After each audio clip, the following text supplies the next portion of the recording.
devant le gouvernement dans le centre de la capitale vendredi. Les gens sont mécontents de l'ordonnance du gouvernement qui, au début de l'année, a gelé toute indexation aux augmentations de salaire pour de nombreux fonctionnaires, mais aussi parce que les retraites des personnes âgées ne sont plus indexées sur l'inflation. Selon Radio Roumanie, une délégation de syndicalistes s'est entretenue avec des représentants du gouvernement, mais en vain. Dans le même temps, la réorganisation des institutions publiques centrales et des entreprises publiques a été annoncée ces derniers jours. Selon le Premier ministre Marcel Ciolacu, la réorganisation de l'appareil budgétaire est une priorité pour l'actuel gouvernement de coalition entre le PSD, PNL et l'UDMR. L'ambassade de Roumanie à Belgrade a demandé aux autorités serbes de préciser les raisons pour lesquelles un Roumain a été expulsé du pays voisin. L'incident a également impliqué des citoyens d'autres pays de l'Union européenne et de pays tiers qui participaient à un séminaire de formation pour des organisations non gouvernementales. Le Roumain, membre d'une organisation active dans les projets sociaux, a été identifié et emmené au poste de police de Belgrade avec d'autres participants au séminaire. Ils ont reçu l'ordre de quitter la Serbie dans les 24 heures et l'interdiction d'entrer à nouveau dans le pays pendant un an sans explication pour des raisons de sécurité nationale.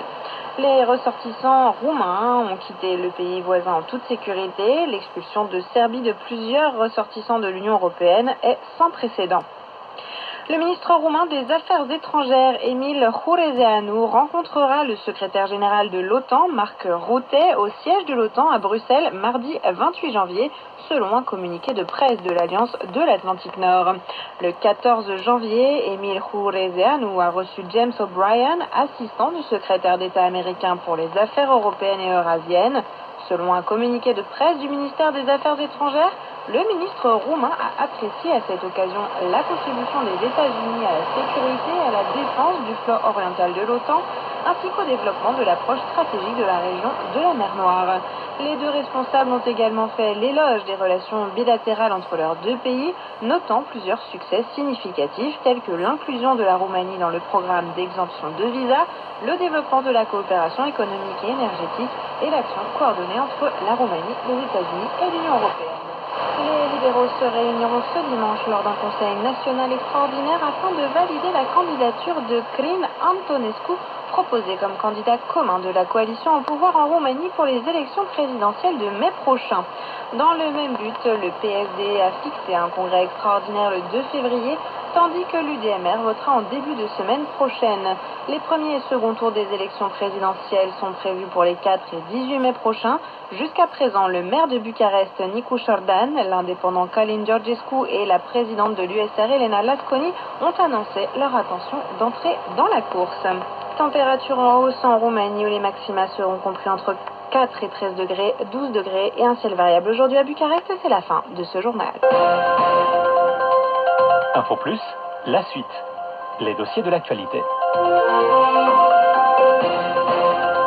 L'historiographie roumaine s'accorde aujourd'hui pour considérer le 24 janvier 1859 comme le moment où seront jetées les bases de l'État roumain moderne. Décryptage sur cette fête nationale de la Roumanie. Alex Diaconescu. Le 24 janvier est une des fêtes officielles de la Roumanie, alors qu'actuellement, pour la vaste majorité des Roumains, c'est tout simplement un jour férié, une bonne occasion d'aller faire du ski en montagne le long d'un week-end prolongé. Mais cette date marque en fait le premier pas dans la constitution d'un État moderne qui s'appellera plus tard la Roumanie.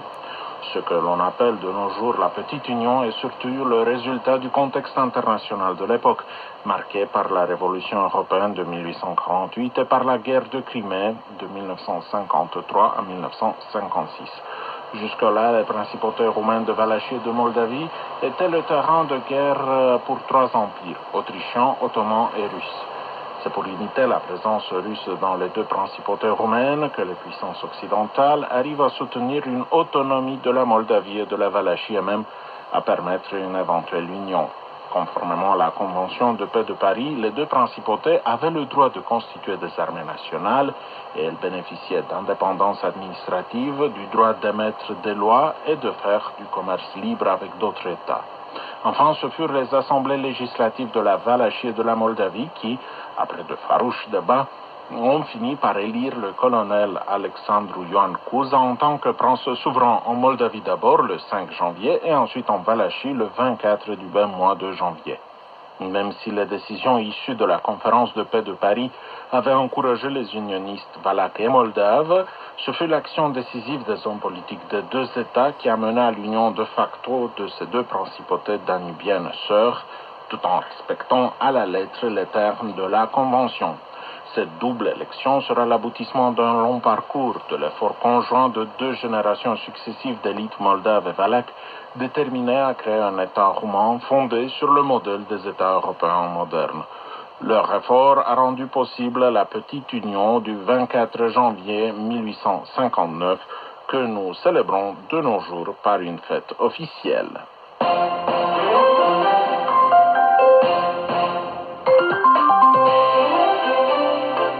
La Roumanie en bref.